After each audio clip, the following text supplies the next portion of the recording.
Ladies and gentlemen, the following is another excellent episode of the Wrestling Fans Podcast, Ringside Society. In one corner, we have the greatest thing on God's green earth. No, we're not talking about money, Mary Jane, or Popeye Spinach. He's the tranquil dart of Ringside Society and Delaware's greatest American hero. It takes two to make a thing go right. He's Rob Bass, and you are not. In the second corner, we have that ocean crossing, straight up Boston, flight catching, shot glass snatching, always on the go. Catch him if you can. Said his name in Guyana, now they love him in Japan. No cap, the worldwide star boy, Remy Blue. And our special guest tonight is a woman who recently graduated with the Nightmare Factory Class 1. And not only that, she took part in the first ever tag team match at the first ever Nightmare Factory Student Showcase. Everybody, welcome to the show, the Divine One, Audina Divinity. Woo! Audina, thank you very much. We really and truly appreciate you taking time out of your busy schedule to be on our show. We know right now you're making a lot of plans for your next step in professional wrestling, and congratulations. I know it's been almost a year. Y'all graduated back in January, but congratulations on actually graduating with the first ever graduating class of the Nightmare Factory. We've actually seen the student showcase from top to bottom. It was phenomenal. We've seen the student showcase too. That one was great too as well. I don't know if Rob saw the third showcase. I haven't seen it yet. I still got to make time to see it, but I know that it's going to be a great show as always. So thank you very much for this opportunity. But before we go any further, how's everything over in you're in Georgia, right? I am. I actually live like less than a mile away from the Nightmare Factory. Cool. Oh wow. So you could actually like literally walk over there then. I could, but I might get hit by a car, so just gotta be careful. Yeah, you could like it's just like highway. If it were me, I'd be doing like a nice little run over there, a nice little half-mile run, just to get that cardio in, do some more cardio, and then hit the weights, Yep, understand that. Yeah. So so the Nightmare Factory, man, y'all are definitely killing it, man. Doing a lot of great things over there. Training some of the next best superstars in professional wrestling and so on, and y'all are definitely doing it right and so on. And I've seen a couple of people there training on the Instagram, and I'm like, whoa, the wrestling world does not know what's going to hit them. But yeah, everyone there works really hard. Yeah. Before we go any further, I normally ask most of our guests this question, but what was the match or pay-per-view that made you become a fan of professional wrestling? Maybe become a fan. There wasn't really anything in particular. Like I started watching it when I was in third grade, around our fourth grade, 1999, and like the Attitude Era was really popular. I actually tuned in right when like Stone Cold was injured, so I wanted to watch it to see Stone Cold, and then he wasn't on it. It was just all Triple H. But then I became a fan of Kane and Undertaker. So it wasn't really like one match in particular. Like that was where it all started in like third grade. I didn't start appreciating like the matches until recently when I decided I wanted to become a professional wrestler. Wow, that's cool. You had a great introduction, man. Stone Cold Steve Austin, Kane, and Undertaker. I never got to see him though. I only got to see his matches when I would like rent videos at like VHS videos. Is how old I am. And I had like a little list when I go to the video store of like pay-per-views I've seen, because that's what I would rent. Like all of my sisters, we could all rent one movie each, and I would always pick out an interview or a pay-per-view.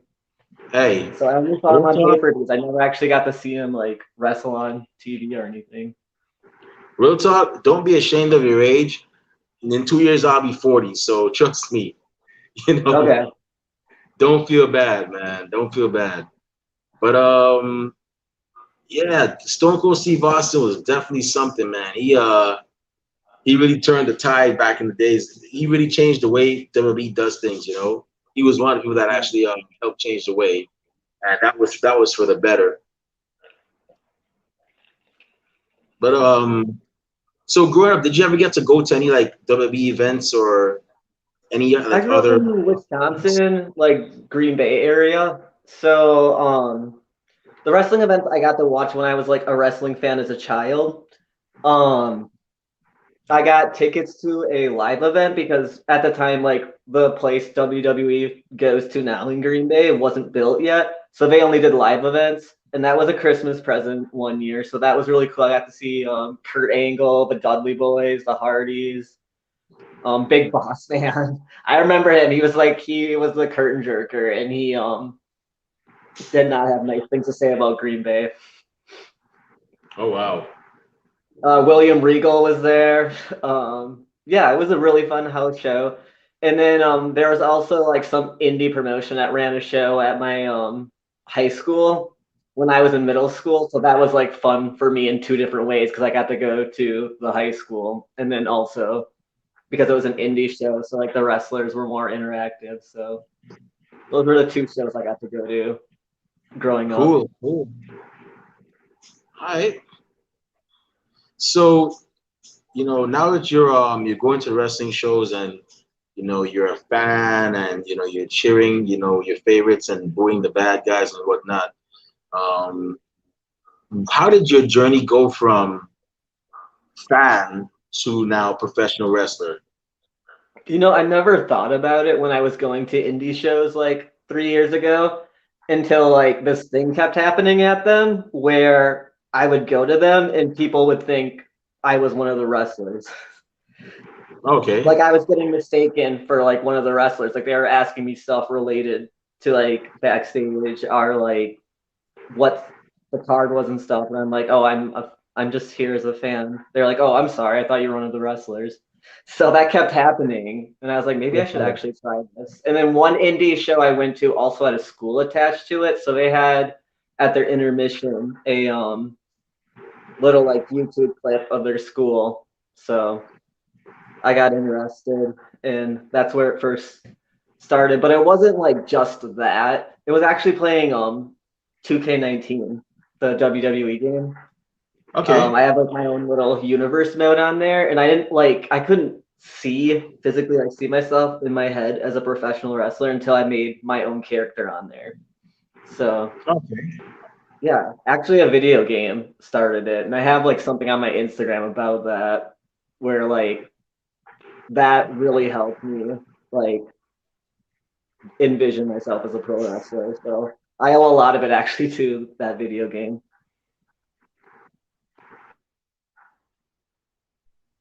Cool. Yeah. So, how was the so tell us about the Nightmare Factory. How'd you end up there? Because the first class, everybody always remembers the first class. The first class is always special. So Yes. how'd that happen for you? Well, I remember I was watching a wrestling podcast and he was just telling random news and he brought up Cody Rhodes' tweet about that. And at the time I was like, this was like in July, and I knew I had to move fairly recently because I was going through a divorce at the time and I didn't know what that next step of my life was going to be. I knew I wanted to keep wrestling, and I didn't know if I wanted to keep training in Maryland at my first school or if I wanted to go somewhere else because I could go literally anywhere now. But I saw that tweet from Cody, so I applied. And then I think like a few days later, I got a text while I was working at Amazon at night from QT Marshall saying they were interested in me coming there. So I was like very surprised I got picked for it, but I am very happy I did, obviously. So it was helpful for me because I was able to like figure out where I was going to go now, and that's how I'm in Georgia now. That's cool. That's cool. So y'all went through 3 months of training, 12 weeks of intense training. And I heard that some people came first day, they left. Some people lasted a week and then they're like, nah, I can't do this no more. I'm out and whatnot. I heard it was intense, but at the end of the day, you were one of the graduating members of the class. And of course, that led to you appearing on the first student showcase that they had. And not only that, you and your tag team partner, MJ Baby, were actually in the first ever tag team match against Cat Spencer and Brooke Havoc. So how did y'all feel? What was your mindset going into that match when knowing that not only are y'all on the first ever student showcase, but y'all are the first ever tag team match on the student showcase? I never actually even thought about that until I saw it in your post when you just posted that we were actually the first tag team match. We had practice tag team matches at our camp, so I was pretty confident in it. Honestly, I was more confident doing that because it was my first match. And like Cody definitely helped us hardcore with that match, like the layout of it. So like I trusted everything from like how we picked the partners and everything. And the way it ended up is he wanted like me and Baby had more like defined characters at that point. Like we had more gimmicks presentable. So he wanted like more character versus I can't remember the word he said, but like obviously Cat and Brooke are very good. So maybe he said like I can't remember what he said, but basically we got paired together as heels just because like we had like established characters at that point in the camp. So he figured we could rile up the crowd. And we did. Oh yeah, what? I remember that match very well. Y'all came up. Brooke and Cat came out. I always call it the most badass entrance in student showcase history. They came out in that black vehicle, and that Corvette. During the match, MJ Baby poured orange juice or orange soda all over the vehicle. I was like, yo, that is wild, man. She was like, she didn't have no chill whatsoever. That was perfect for her too. Like for her to do that, like just like the attitude her character is, like that was like the best call by Cody to be like, you're gonna do this. It worked out and like people saw it, they reacted. I was just standing up on the apron laughing at it. So it was fun. Yeah. When looking at y'all, like you're obviously the stronger one, but MJ Baby's like the one with the vicious streak, man. Like I've seen like some pictures recently, and I'm like, geez, this woman has no mercy, man. Like she just has a goal to like mess people up, man. Like damn. Yep, she's scrappy for sure. But that was definitely a good match. Y'all definitely worked hard, and y'all definitely made it enjoyable, and whatnot. And yeah, that was definitely a cool show. I wish I'd been there like in person, man, because to this one of these days I definitely gotta check out a Nightmare Factory show, and I'm hoping I get the opportunity real soon. I know that they have a show coming up in Burlington, I think on the 16th. So I just might make that show, and just to see it live and whatnot. But yeah, they're very good. Like at those shows, it's more so like the people who are like actively training there. So you have people there that like just graduated from the camp, people that were training there when it was like one fall, a lot of people that have been on Dart. So you're definitely getting like quality because everyone who trains there is very good. I've seen so you probably know this guy, the Diamond Sheik. Yes. So Diamond Sheik was actually, so we have another segment called 15 Minutes of Fandom where we interview wrestling fans as well. And Diamond Sheik had a brother named that we called Scooby Doo. I don't know what name he goes by, but we called him Scooby because he appeared on AEW one night in a Scooby Doo outfit. And we contacted him. Huh? I beg pardon? I didn't know that there was a relation there. Yeah. And so we were like, yo, that Scooby-Doo outfit was cool. We definitely want to talk to you. We had him on the show, and he told us like there's three of them, three brothers that actually watch wrestling, and he told us about his older brother who was Diamond Sheik. Well, he wasn't Diamond Sheik at the time, so we have him on the show. And next thing you know, after the show, like I think a couple months later, Diamond Sheik actually tells us, yeah, I'm training at the Nightmare Factory now. Lo and behold, he shows us like some videos of him training. Next thing you know, we see congrats to the graduating class, the second graduating class, and Diamond Sheik is in there. And after that, we see he's actually on AEW Dark with the bodyguard Yeah, Austin Green. So I'm like, yeah. I felt like a proud big brother, man. I was like, yeah, he did good. You know what I'm saying? You know, but yeah, man, I like seeing that though. Like people work hard and they get rewarded and so on.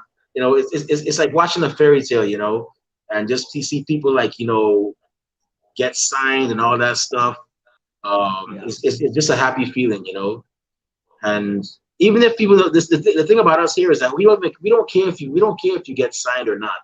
The fact that y'all actually go into the ring and risk your bodies, risk injury to put on a show for us, that's enough for us to say, hey, we want to talk to you. We don't care if you ever get signed to WWE or you only have one appearance on NWA. We still want to hear from you. That's how That's we very are. nice of you. We actually had your referee, your y'all's referee, Paulie on here one time too. Yeah, I saw that episode. Yeah, we were like, yeah, man, you count too, man. I mean, if it wasn't for you, the match would be going on and on, man. You're the man that makes the counts, man. So yeah, man, of course you're important, man. Yeah, he was part of my first match. He was actually the ref in that match, so he'll always be Yeah. a part of my wrestling Y'all have, journey. there's two refs, right? There's Paulie and there's another guy, right? Yes, and the other guy's actually a wrestler too. So Oh, okay. Okay. I don't know if he like Yeah, fully we'll try transitioned to to. being a wrestler, but he has like a luchador gimmick. Oh, okay. Yeah, we're trying to get all of I think y'all, he's a man. I wrestler. don't know if you saw, but we had Logan Taylor on here. We had Nan Boteo. We had Nan Boteo's cousin, Haya Lobo. Yeah, we're trying to get all of y'all, man. We're trying. We might not get all, but we're definitely get most of y'all. So yeah. But so what's next for you, man? I mean, how like where are you gonna be resting at next, man? I don't have anything booked coming up. Actually, like I'm kind of on break from wrestling at the moment. I was doing it a lot in like June and July, and I just was like racking up too many like nagging injuries. So at the moment, my body just needs to heal. Like I know it doesn't look like I'm someone who would get injured, but I have nagging injuries. I'm 33, so I just Okay. want like my body to feel better before I get back into it. Well, just rest up, and then when you come back, you don't come back like, the Terminator, you know what I'm saying? Don't call it a comeback. You're gonna come back and knock people out, you know what I'm saying? Yeah, Robert the Yep. Terminator poster over there. But yeah, Hmm. yeah. We definitely look forward to see you do your thing back in the ring again, man. Kicking ass and taking names like y'all, like you normally do. So I got a question. You and MJ Baby, to me, I saw a lot of chemistry there between y'all. Are we ever gonna see that team up again once you come back? I would if she ever asked me, yeah, I would definitely do something with her, even if it was just me doing like a run in or me being like her muscle on the side. Obviously, I'd love to tag with her again. But yeah, I think like we meshed really well, both of us. Like our characters, like obviously, like we work, we learn to work both heel and babyface.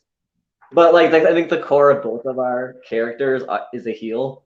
So like we were able to like bounce off of each other really well, and I think like her and I would have a lot of fun if we did another show because I see all her Instagram posts, and it looks like she is pretty good at like getting the crowd riled up. Yeah. Hopefully, we'll see y'all in NWA competing for those tag team titles, those women's tag team titles that they got. I'd love that.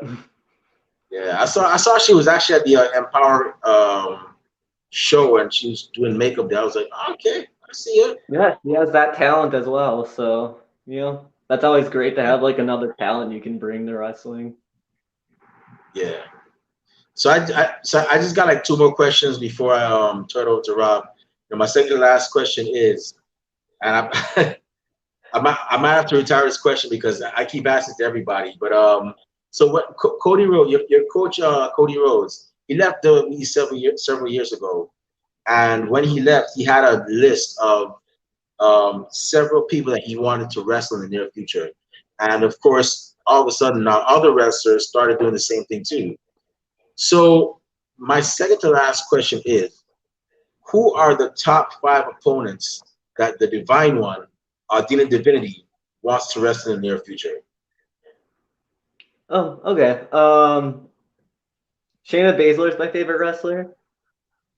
So, that would be nice to wrestle Shayna if I ever could. Kaylee Ray, I love Kaylee Ray.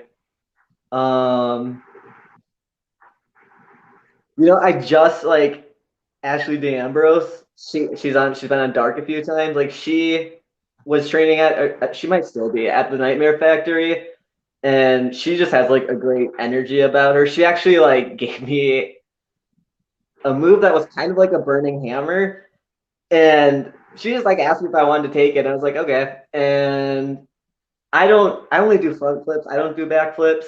And I didn't realize until I was up in like the torture rack position. I'm like, oh, I'm gonna be like flipped over my head in a way. I'm like, but I'm already up here and she's very strong and I trust her.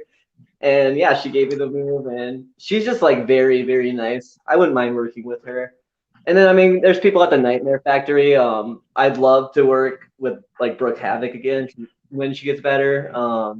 Just because like I trained with her. Really, any of the women I trained with, Kat or Bebe, any of them would be nice to have a match against. Oh, that's cool. That's Brooke Havoc, man. Woo! That Yeah, girl can definitely go. she actually taught me like that. In her comeback, she does a head scissor takeover. Yeah. I like didn't know how to like post for that or like base for that until like the day before our match. She was like, "Oh, bend the ring, I'll show you." I was like, "Okay," and yeah, she's a good teacher too, so she could also be an instructor one day if she wants to. Yeah, she is a very impressive person, and I can't wait to see her when she comes back. Like she and Kat Spencer, man, I wouldn't mind seeing more. I wouldn't mind seeing more of that tag team. But I gotta say, like overall, women of like Nightmare Factory, you ladies are like, y'all are just killing it, man. Like y'all, you got Kat and Brooke, then you got the Renegade Twins who are wreaking havoc. You got uh is it Gemma Jules, and then you got another woman who, and I swear I would never want to meet this woman in a dark alleyway, and I wouldn't even want to meet her on a bright highway at noon. Rain the Stallion Rivers. She is another one. I'd be like, yo, take whatever, just don't kill me. And then you got, Shalance Royale and, Karma Dean as well. Like, y'all are just killing it, man. And not only that, so y'all got second generation. I don't know if she's training to be a wrestler. Katie Hebner, who recently graduated with the third class. Y'all are just like, women are just killing it, man. Like, y'all, trust me, y'all are doing it big. But they're all very my last very strong, very athletic. So my last question is now, I'm gonna switch it up because normally I'd ask where do you see yourself in 5 years, but I'm gonna switch it up and say, what are some places that you're trying to wrestle for eventually? Outside of obviously WWE and AEW, but like, what are some places that you definitely want to like, promotions or just cities or towns that I you would definitely like want to get back to MCW, Maryland Championship Wrestling, because that was the first school I went to. And Okay. actually, like their current women's champion, Gia Scott, she helped me like a lot in like the first part of my training. Like she helped me like learn a headlock, like just like basic things. She was very patient. I would love to be able to go back there and wrestle her or wrestle Aria Palmer or just like anything. Like I really like that promotion. So I would love to be able to like go back there and do a show with them. I would like to be able to do like any type of show at like Pride Festival. I know like that kind of attracts wrestling a lot. So that would be very fun for me to do that. Okay, cool. Well, I definitely hope you get the chance to actually do all of that. MCW, they're definitely like a big promotion on the Yes. in the Northeast. Like when I was 14 years old, that was back in 1997. I was reading about them ever since back then, and um, a lot of today's wrestlers have actually passed through there as well. And Yes. I'm actually jealous of Rob Bass because Rob is actually in Delaware, which is not too far from MCW. So I'm like, man, you're just lucky, man. Me, I'm stuck all the way here in North Carolina. So I'm like, I don't even know what's around here. But besides like the bushes and the trees, but yeah, hopefully one day I can check out MCW and so on. I know there's a lot of history behind there. But I'm gonna go ahead and turn it over to Rob. Go ahead, my bad. Well, I was gonna say, yeah, they helped me tremendously. Like I felt like very confident when I came into the Nightmare Factory from like the beginner's course that I took there. They're also a very good school. Nice, nice. All right, so I'm gonna go ahead and turn it over to Rob. I know Rob has some questions for you. So Rob, go ahead, man. The floor is yours. All right, sweet. Thanks, Remy. So, what's going on? How's everything going your way? It's How was going your day good. today? Oh, it was pretty I good. had to work a little late, and it's been storming here. Like the power went out at my work, so it's been a bit Oh, crazy. yeah. You're getting the remnants of what was it? Ida? Is that what it was? Ida or whatever the hurricane was? No, funny story. Like someone texted me and was like, "Are you okay? I heard there's a hurricane there." And I'm like, "Is there? I don't know. I've never lived where hurricanes are. I just assumed it was just Uh, rain." there you go. So if there was like a tropical storm, like other people had to tell me. I'm so used to bad weather. There you go. Yeah, I mean, yeah. You say you grew up in Wisconsin, so I gotta add, yeah, you're definitely, especially that cold, frozen tundra up there. Woo! Now I got But some I've growing up in lived several Wisconsin. places that are Uh-huh. warm.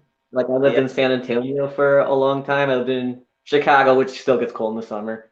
And I lived in Maryland. So like I just don't really get that cold ever here. So when people are like, "Oh, it's so hot," I'm like, "Yeah, it's hot out, but whatever." Yeah, there you go. It's so nice. Now, talking about, you're living in Wisconsin, I gotta ask, are you a cheesehead? You a Packers fan? I don't really watch football anymore, but yes, I Oh, okay. am a Packers fan. I mean, that's pretty much a religion there. Oh, I okay, I mean, got you. like, yeah. There's no other Kind of like like, major sports teams. Like there's the Brewers and the Bucks, but yeah, it's definitely like a religion basically there. that's right. It's kind of like, yeah, like football in Texas and stuff. High school football in Texas over there. They're like, yeah, they get into it Made over it there. You're like, kind of awkward when I lived in Chicago though. oh, why? What happened? Oh, because like the Oh, because Bears and The the Bears. Oh, Packers yeah, are yeah. rivalry. Okay. My bad. Yeah, yeah, they're rivals and stuff. Yeah, I know that. Woo. But I doubt anybody said anything to you. You know what I mean? You just like, what? Like. I know I would. I'd be like, oh, they're right. Pack good. Yep, that's the pack. Now I wanted to talk to you. Like when I was doing research and stuff, you mentioned it earlier about universe mode, creating your wrestler on there and doing that. I wanted to ask you a couple questions about that. Like, are you a gamer? Have you been playing wrestling games for years or whatever? Or was this 19? Like you just picked it up and was like, oh, I'm gonna mess with this. Um, I saw that when I first started watching wrestling in 2000, like the end of 2017, I was an AJ Styles fan, Mhm. and I didn't get 2K like 18, but like they had that commercial for 2K19, and like it was featuring AJ Styles, Mhm. and I was like, it was all like inspirational and everything. So it like convinced me to buy it. So I bought an Xbox just so I could get that game. It came with Minecraft, and I tried to play Minecraft, but like I don't know, I just wasn't that into it. And I bought like Grand Theft Auto, but it's still sitting in its like packaging. Like really the only game I play on my Xbox is that. But the other games that I played growing up were mainly like Game Boy games. I play Pokemon. I only played like Red and Blue and Yellow, like the original ones. I played Legend of Zelda on a Game Boy. Um, for some reason, like I just did not like the 3D and like the controllers of like N64 and everything that came after that. Yeah. Like it was just like I grew up playing like a Super Nintendo and a Nintendo. So like when it like switched to that, like it was just like too much for me. But like obviously like now I can play like my like I can play my Xbox, so obviously I acclimated to it. But most of the games I play are actually like mobile games. I play Pokemon Go every single day. So Ooh, okay. That's cool. Now I wanted to ask you about Pokemon and all, but I want to ask you about Universe Mode and all real quick. I have an Xbox also. I have 2K19 on it. And, yeah, I love doing the Universe Mode on there. I create myself and my friends and all, and try to put us in a little stable, get title. Everybody get titles and stuff. Now, how far do you go on your Universe Mode? Do you like book your own matches? Are you sitting here like in a book like I'll do this? I'll write in a book like my storyline. Like okay, I want this person to I wrestle do. this, and then after that, I want da da da da. I'll do that. I'll sit there and play Booker. No, it's funny you say that. Like I'm very, very into it. I kind of let it like if there's a storyline I want to do, I'll try doing it. But if something changes in it, I let the computer like do whatever it wants.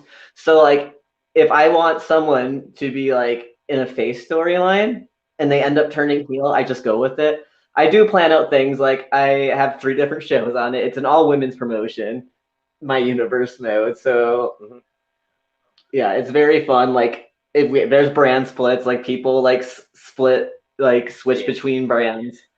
So yeah, I'm very into it. I have like a like me as a character. Like I have a stable on one show that I went on, and then on like a different show, I just have like a regular tag team partner. But yeah, I just like let it go however it wants to go, and it ends up really funny because it ends up like Casey Catanzaro being like a hardcore heel, and like Shayna Baszler is like the Daniel Bryan of one of my shows. Oh wow! Like she ended up like she was the world champion on that show, and like she became a face because she got really popular through like whatever like metrics I was playing that like tipped that off to turn her face. And she just like stayed face. So yeah, she is like the hardcore good guy on one of my shows, and that's just how it goes. So yeah, it's really that's fun. how it happens. Yeah, hey, that's how it goes. I also have a 360. I play a SmackDown versus Raw 07, 08 because they had this thing called GM mode, and you can just do your own stories and all that stuff on there. And at the end of the year, GM of the year wins and all this stuff, man. Oh, it's great. It's kind of like if you ever watch Xavier Woods and like Tyler Breeze on YouTube, they do up, up, down, down. They do that. I do. I think it's 06 or 07. I can't remember which one they do, but yeah, I do the same thing. Yeah, I have a book. I got, I write down the stuff. I'm like, yes, I get too into it. I'm like, oh my lord. I get very, very into it. Yeah, I have like all my pay-per-views for each show. I have like my own titles I designed for each show. There's like a Joshi championship. There's a submission championship. Ooh. Yeah. There's an Extreme Rules championship. Okay. I have a 24/7 championship because there are people that I have on my roster who I just like added to fill it out, and I don't really like playing as them. I'm not going to name their names, obviously, but just to give them something to do. There's usually like a 24/7 match in every game. That's pretty cool. That's awesome. Yeah. I do the same thing, man. Yeah, I love Universe mode is pretty cool and stuff. Yeah, I'm down with it. I love 19. That thing from 20. I mean, I love hitting Y for my finisher, but then 20 you gotta hit like Y and B or X and X. I didn't buy 20 besides like everything, but It's because they changed the controls. Like I didn't want to because I love my universe mode so much. I still go back and play it. I didn't want to deal with like having to learn Yeah. different controls. So like I just never bought 20. Yeah, see, I bought it because I was like, oh man, look at the Fiend on there. He looks awesome and badass. I was like, you know what, I'm gonna 2K's pretty I was good. I'm gonna looking get. forward to it just for like the entrance music alone. I was looking forward to it. But yeah. Yeah, yeah, and I was like, oh, all right. Now I'll never again. I'll just wait a couple weeks, wait till see what happens, and then I'll go and buy a game or whatever. That's how I do it. Now I did want to 2K talk looks about like a new one looks nice. yeah. Now I did want to talk about Pokemon and stuff, man. I've seen some pictures and You stuff on too. there. Yes. So, what is your favorite? Who's your favorite? Who's your favorite? Do you have like a all-time favorite? I like any of the birds, to be honest. Like I like birds in general. Okay. So any bird Pokemon I really like. Obviously I like Mewtwo. Um, Kudo. yep, I love Articuno. No, it's interesting you asked that because actually like my name, my wrestling name, like originated from a Pokemon name. Oh, okay. Which So which like Pokemon I'm did it come from? Audina, Hmm. Audino with an O at the Oh, end. okay. Okay. Which was interesting. Like I only actually really liked the name Adino. I thought it was like in general. I like anything like name that ends with like an A or an O. But yeah, I like that, and I wanted to like. I'm like, well, I can't just call myself Adino, and I'm a female, so why don't I call myself Adina? And no, it's interesting because like if you like play that game, like they have like it has in like the Rumble games anyways, like it has a move Adino where like it creates like a healing orb, like it's almost like a like divine Pokemon in a way because like other like Pokemon can go to that healing orb and like get their like HP restored. So I was like, oh, I didn't even like plan that, but it kind of like aligns with my character since my character is based off of being a divine person. That's right. Yeah, that's pretty cool. Yeah, the bird Pokemon. Yeah, they're pretty cool. Yeah, Mewtwo. I actually got a Mewtwo on a trade on my 3DS. Ultra Sun or Moon or one of them.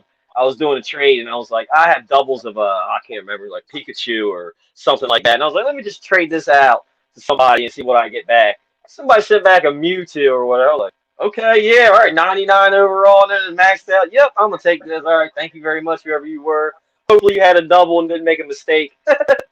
Oh man. Listen to this. When Pokemon trading cards were popular, like at its Hmm. peak, so the peak will be like right before they started getting banned from schools. So they're very, very popular. Like people are getting into fights on the playground and everything. I was the only person at my elementary school who had a Charizard, and I got it from a pack from KB Toys, the old-fashioned way. Everyone else who had one like had to order it like not online because like people weren't doing that back then, Yeah. but like they had to like order it through a catalog. So I actually like got my. I remember like I would like open the pack and I would like want to like surprise myself because I would get so disappointed when the 1 star package of the was like an energy card or like something else. Like I always wanted the star card to be a Pokemon. So I would take the package out and I would just like lay them out so I could see the stars. So I know if I could disappoint myself. And yeah, and I saw it was like the orange back. I'm like, oh, it's a fire Pokemon. And then like I picked it out and I was like shaking. I was like so excited for it. Oh man, you were probably I using still that have and my dominated. Pokemon cards actually. I was gonna say you probably used that and dominated when you were playing Pokemon, weren't you? You bought okay, yeah, do your thing. See, my brother, he was into the Pokemon and I wasn't. I was a little too old because when Pokemon came out, I was about 15, 16. I was driving a car. My brother's like 10, 11, 9. So I was like, a little too old for me. I didn't get into it until my 20s. Woo! Mm, Open shiny too. Yeah, that thing's Wow. shiny too. Oh man. the graph. Still have it. That's awesome. I think I still have baseball cards or whatever in my mom's shed or whatever. I still have them there. They're just sitting in a I box. have WCW ones, and I wish I knew where they were. This is before I even started watching wrestling. I went to like some whatever country festival. There's a million of those in like small towns. In Wisconsin, that's a bunch of small towns. And like they were just like giving raffles away and stuff. And one of the things I won was just like a bunch of like wrestling cards if I wasn't into wrestling at the time. And I was mainly just making fun of like the intense facials like the wrestlers were making. But like I have like one distinct memory of like one card where the wrestler looked absolutely insane. And for years I was like wondering who that wrestler was. And then like it finally like dawned on me it was Brian Pillman. Because I went to go look it up on the internet. I was like, Brian Pillman, WCW card, typed in the year that I think it was, and I was like, oh my god, yeah, that's the image I have in my brain of this crazy wrestler was Brian Pillman. Oh, that's awesome. Yeah, I can't remember having any Yeah, I wrestling wish I cards could or have what. those. I think my brother had a few or whatever. I remember on the back, they always said the wrestlers like, signature move, finishing move, and all that, and had like a quote. I remember he had a Shawn Michaels one, and it was saying it was something crazy like "I'm a heartbreaker" and "I'm a heartthrob," something like that. Stuff, crazy stuff like that. Now, I No do one want at to my school ask, liked WCW though. really, no one in your school like WCW? No. If Oh you like wow. WCW, you got made fun of. So I remember when I got those cards, I never told anyone about them once I got into wrestling because I'm like embarrassed about them. But now I wish I had them because they were actually like really cool. Oh yeah. Yeah, that's crazy because I remember riding the bus and stuff to school. We would sit there on Monday. We'd always debate on, what happened on Monday on Raw and Nitro and all this stuff, all the way to school, all the way from home to school, until like Thunder came on. We were just talking about, oh, what do you think's going to happen? What do you think of this, that, and I the other? Oh, it's love great. Thunder. And I didn't tell anyone about it, but I love Thunder. Yeah, Thunder was. I used to watch Thunder. I watched that. I watched WCW Saturday night, the Sunday night one. I didn't care. I watched it all. Mhm. Yeah, Thunder wasn't I bad. love It was pretty cool. Chuck Palumbo. I love Chuck Palumbo, whoever his tag team partner. I don't know if it was Sean Stasiak at the time, but like everyone always says like Thunder was really, really bad like towards the end, but that was when I was watching it. So I liked it. Yeah. Hey, if you Entertained enjoyed it, me. I mean, hey, who cares what they Yep. say? Who cares what they say? You were enjoying it. Now I gotta say, like when I was watching, your matches stuff for Class 1, the little showcase thing, and I gotta ask, what did the ring announcer say to you or whatever for you to chase her out of the ring like that? You know what I mean? You had her, you had her in fear or whatever. I mean, she was like, "Oh nope, I'm not messing with She you." didn't say anything. Like that was I just came out and I was like she was owning the floor and I come out in my entrance, I go out there, I'm divine, I own the floor. So, I was backstage and I see her sitting there bowing and everything, and I'm like, you know what, Dasha, that's my thing. I own the center of the ring. I get everyone's attention, so I had to go out there and chase her out of the ring. That's I didn't that's want I pretty didn't want cool. to body slam her, so There you go. That's right. she told me she was like, hey, I have I'm wearing a skirt, like I'm in heels. I was like, okay, well, those heels better get you to roll out of the ring real fast. So That's right. Yeah, hurry up, oh, roll. That's right. Duck and roll, duck and roll. Now I do exactly, gotta. but Now I do want to ask like about your training regimen and stuff because I was doing some research and stuff and I was like, oh my lord, I was just getting tired watching you pump iron and at the weights and stuff. I was getting muscle pulls just looking at the weights you're doing and stuff. Not only that, you run marathons and all that. I can barely run to my refrigerator and stuff. You know what I mean? Like, whoo, what is the training that it takes to for a marathon and then like what you do on a daily basis? Because I need to work. I need to do okay. that. I need to work that in my schedule. Well, let me correct you. I'm not a marathon runner.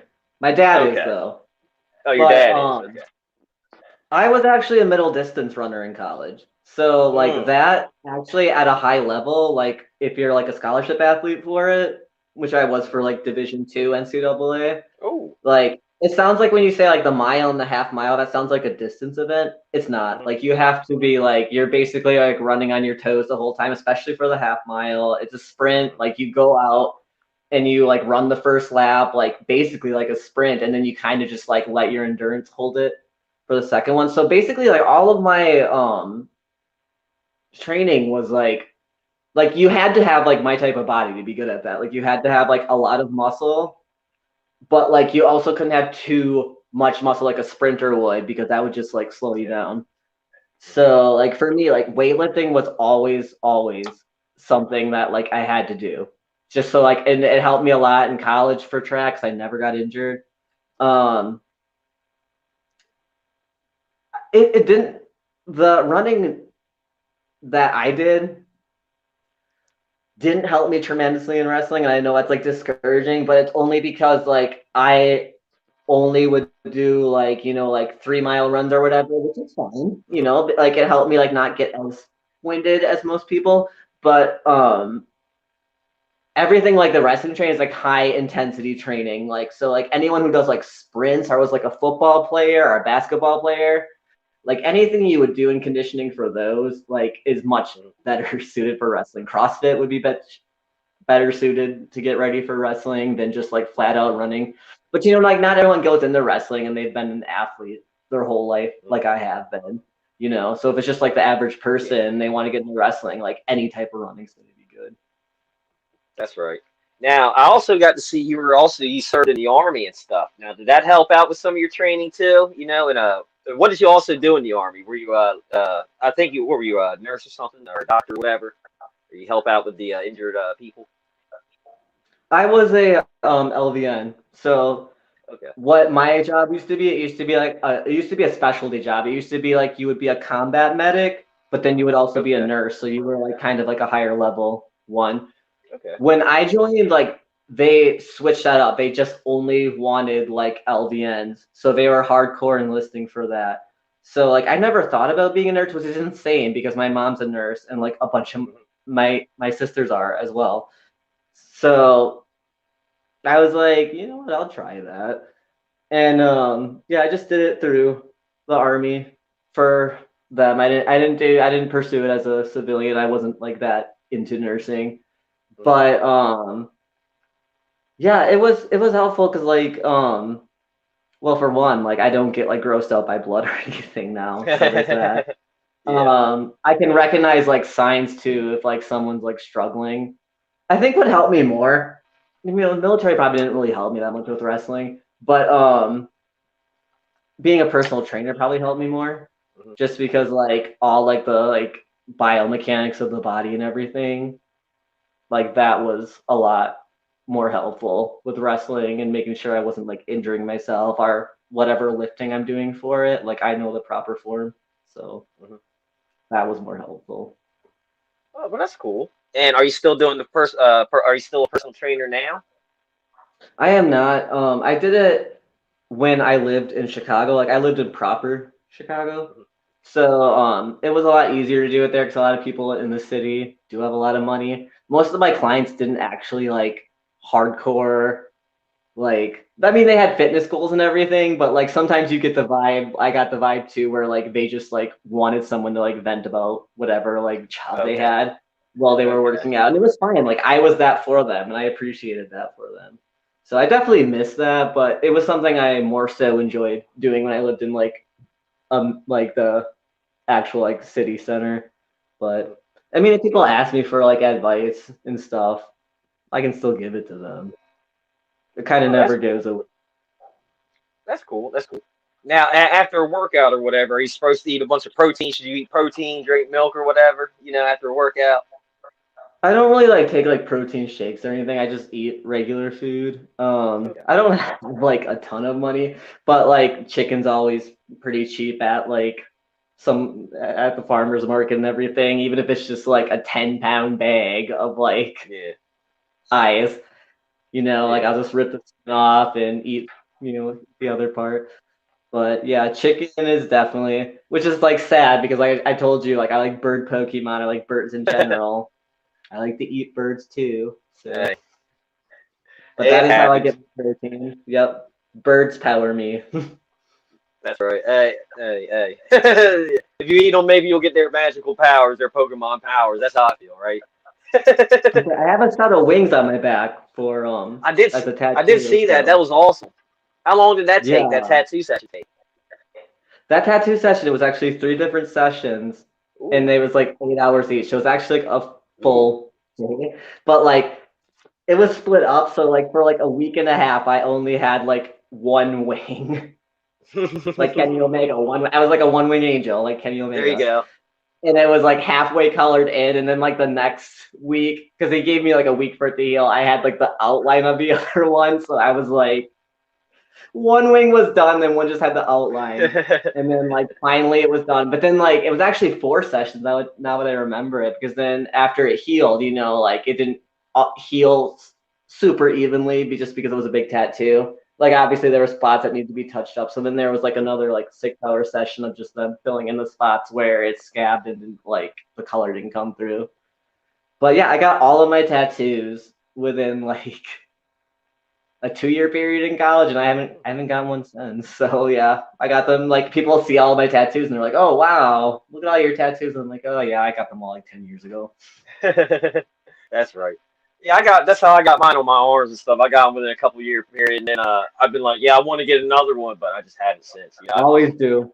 Yeah. I just haven't since. It's like I just haven't. I don't know. It's not that I'm scared or anything or whatever. I'm just like I got most things to do. I was like, man, I got time to sit here for like 8 hours or whatever. Like, oh man. I have too many bills now to be able to do that, but that's right. Yeah, I'm like, they I live on Kool-Aid sandwiches and toaster leavings, you know what I mean? The trick with Kool-Aid sandwiches, you gotta pinch the bread, you gotta pinch the crust, you know what I mean? So when you pick it up, it doesn't fall out the back, you know what I mean? So it's all pinched together. You need to tear it up. Yeah, as long as you get your calories, that's what's important. That's right.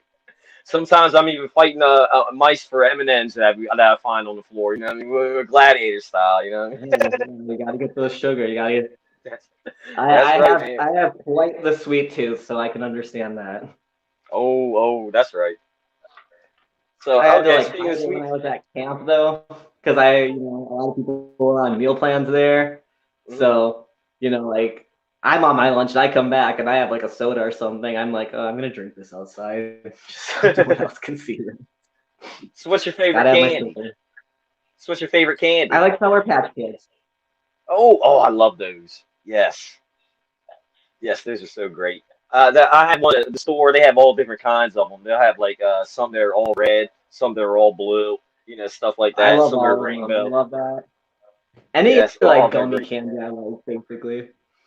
Oh yeah, they're awesome. I remember I used to get a lot of when I was a kid, Warheads, because I like the sour candies a little bit.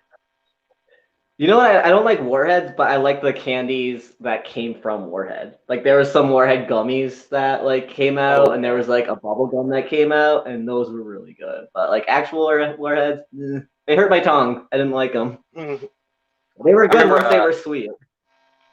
I remember I called this store up near me when I was a kid to see if they had any of these sour gum balls called Crybabies. And I was like, yeah, do you have any Crybabies selling there or whatever? And my mom heard me. And she thought I was playing a joke prank on them. She's like, what did you say? I was asking she's like, did you tell them that if they had Crybabies, you better shut them up or something? I'm like, no. I was like, I just wanted to go buy some. I'm going to ride my bike over there and get some. She's like, oh, okay. You know what I mean? That's what kids used to do when I was younger. And then I was like, no, you're good. I just want to go buy some. Chill, Mom. It's funny you say Crybaby. I'm thinking back to that made me think of my wrestling game. It's like literally one of my favorite taunts to assign to people is the crocodile tears one, where they go like this.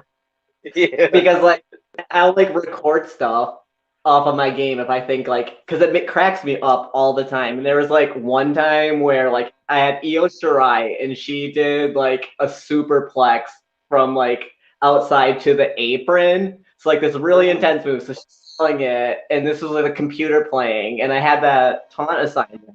So she gets up, she's selling, and all of a sudden she just like looks at the opponent, goes like, that would never happen in real life. There was another time too where I had Shayna Baszler and she elbowed Ronda Rousey through the announce table.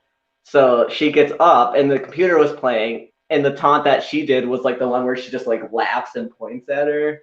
So that game's always cracking me up. I have I don't know if you know this, but you can assign low blow to anyone, regardless of their gender, and the character will sell it too. Oh, okay. And actually, like Shayna Baszler, before I got into wrestling, I had I recorded a clip on my game because it was hilarious, where like she was gonna like back suplex me into a table, and like I fought out of it, my character, and then she immediately low-blowed me. I was not expecting it, like, computer to do that so fast.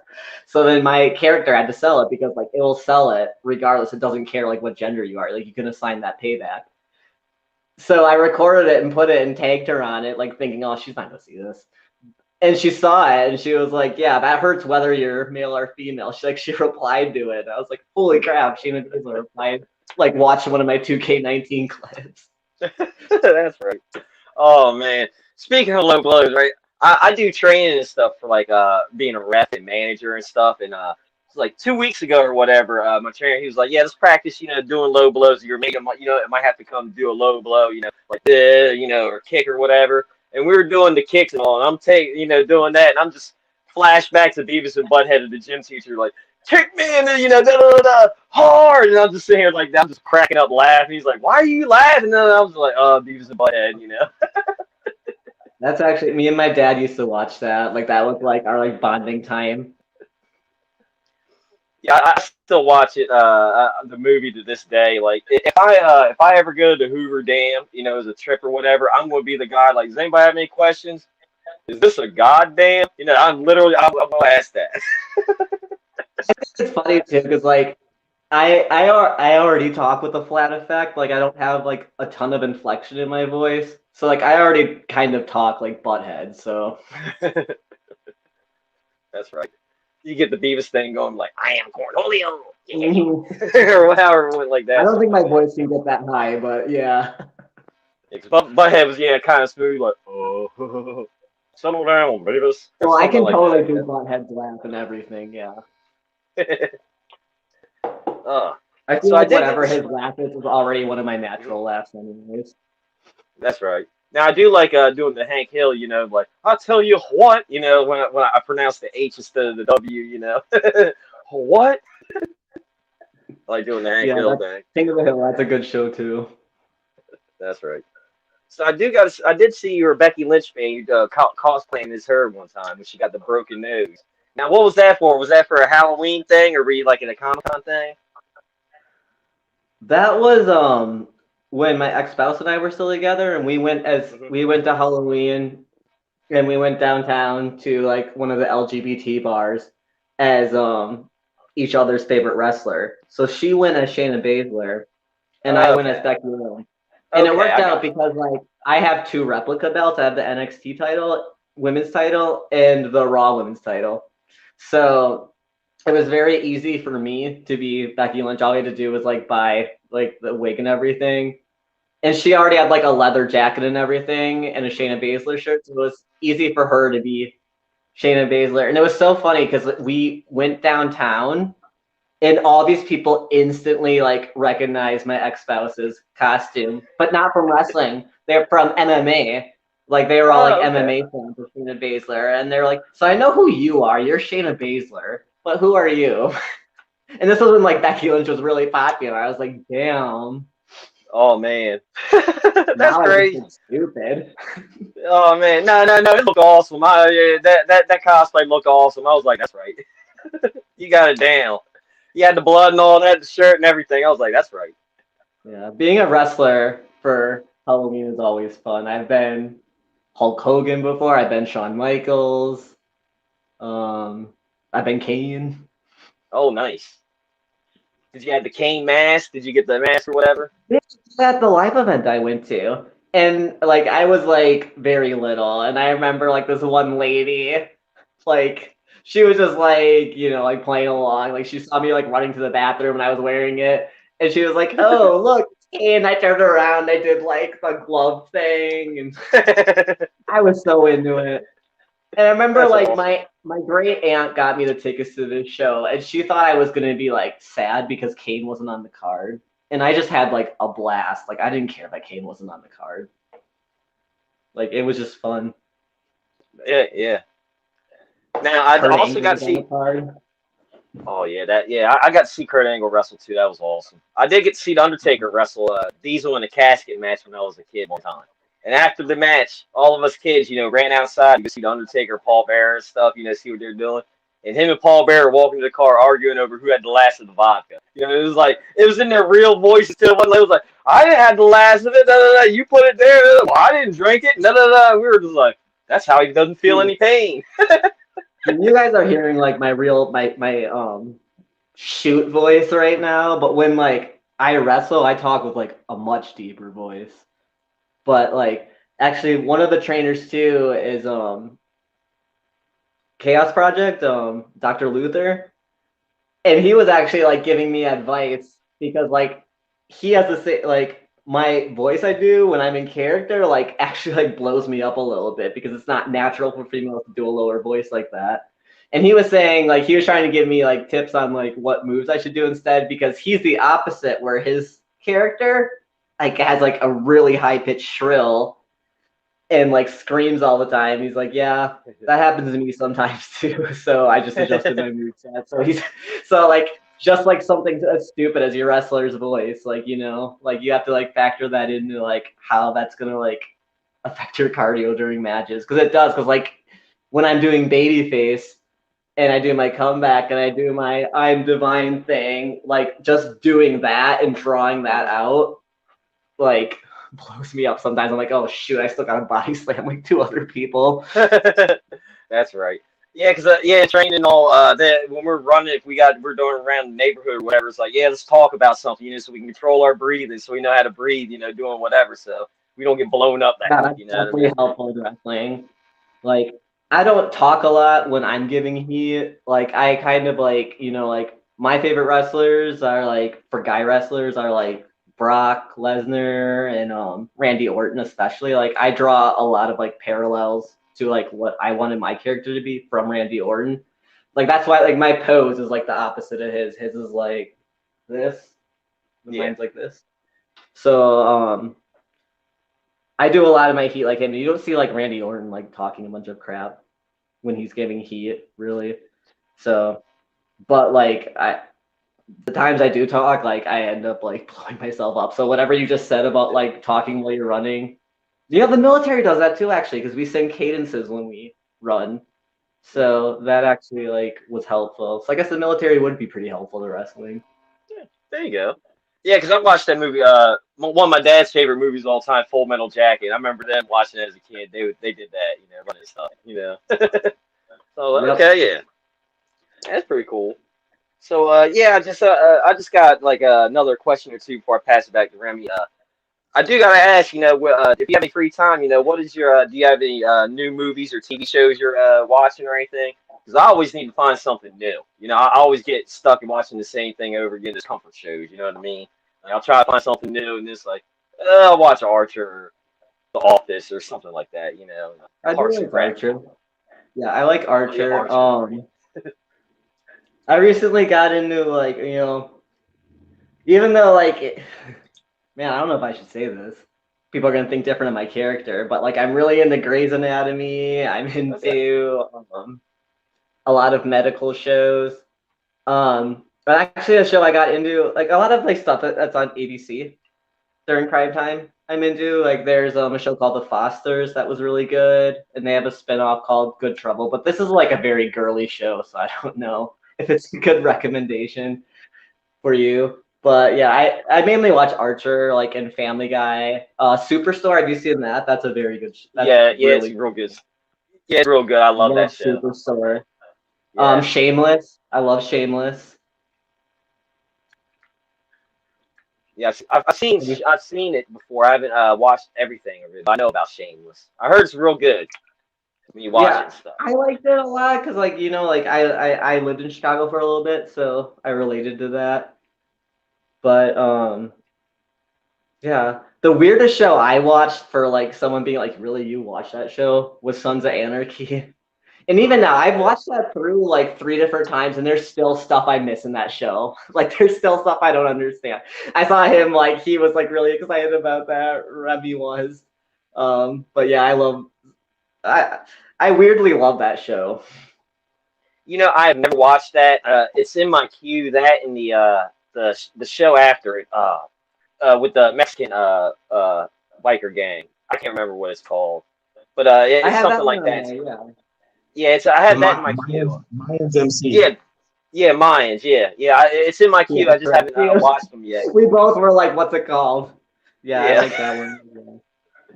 Yeah. yeah. Archer's great. Yeah, I was watching American Dad today and stuff. You know what I mean? So yeah, I watched Seth Farmer stuff too. Yeah. Family Guy, all that. Who's your favorite Archer character? Oh yeah, Krieger. That dude is just insane. Very, And very funny. anytime he says something like somebody like, "Oh my God, they pooped his diaper," and he's like, "Me too." You know? I love Pam, how multifaceted she is. Like she was in that Yes. underground like beta fish like fighting thing. She could do like Yes. she was in like a drifting club. Like she's a farmer. Like I love like how multifaceted Pam is. Yeah. I remember that because Krieger was making her hand zappers, so when she was out there fighting, she hit people and they'd zap them and stuff. Oh man, yeah. Mallory, I love Mallory. Like I love when like that one season where she was just like an aura or whatever. And like Archer said something really like stupid. I think this was the season where Archer was in the coma. And I remember there was like one episode where like she wasn't like actually her character there. She was just like a like drone or something.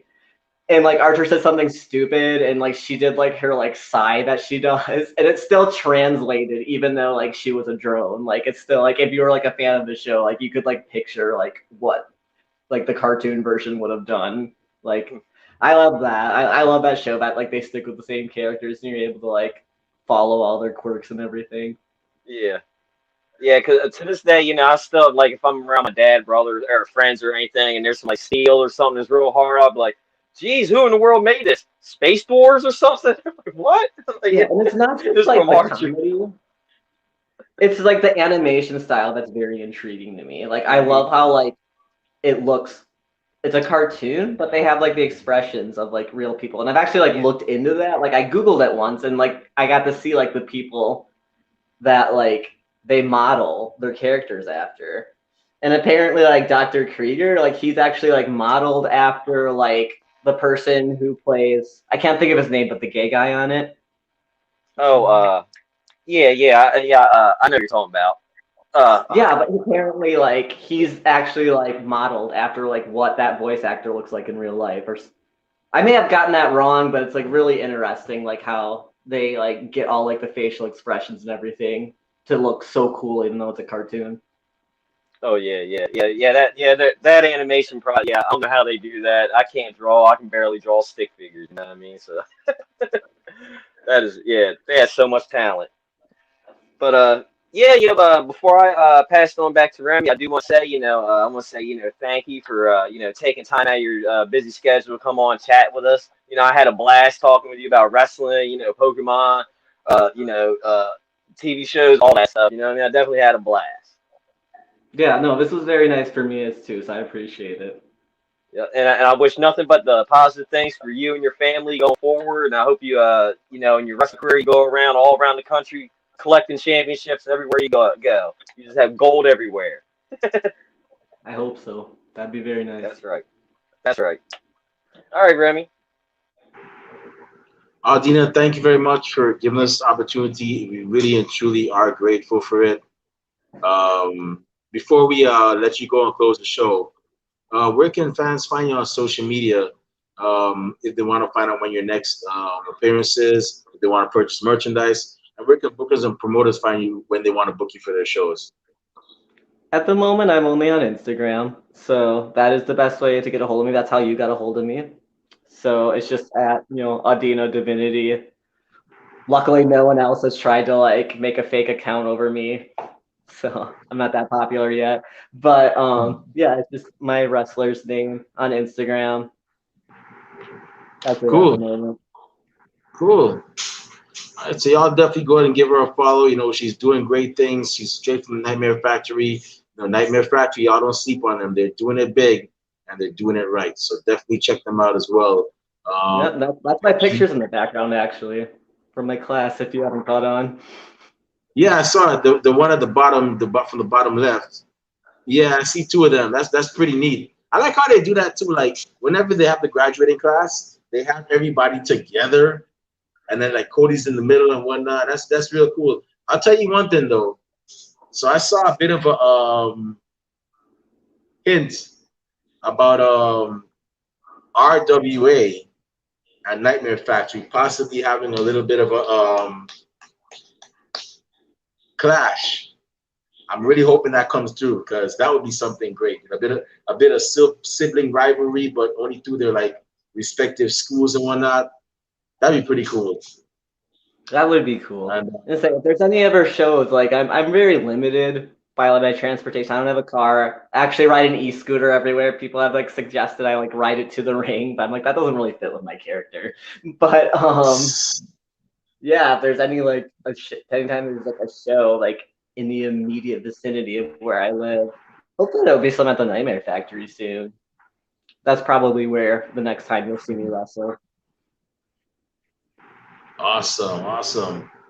Well, we definitely look forward to seeing you, and hopefully we get to see you on AEW Dark. You know, doing your thing and whatnot. I'll definitely be like, yo, we just had her on the show, Rob. Like, we just had her on the show, and now she's doing it big. So we definitely wish all the best. We hope that you meet all your goals and everything. And yeah. So with that being said, it's about time for us to actually end the show. Before we do that, though, Rob Bass, where can fans find you on social media if they want to talk wrestling? And where can bookers or promoters find you when they want to book you for your refereeing services? You can find me on Twitter, Instagram, and Twitch, Rob_Bass82, and then Facebook and YouTube, Rob Bass. Awesome. If you want to find me on social media, not that I have anything cool to say, you can find me on Twitter at the Remy Blue. You can also find me on Facebook under Remy Blue. It's a picture of me at WrestleMania 28. So feel free to add me on those platforms. Our podcast, however, is on social media. We're on Twitter and Instagram under at Ringside Society.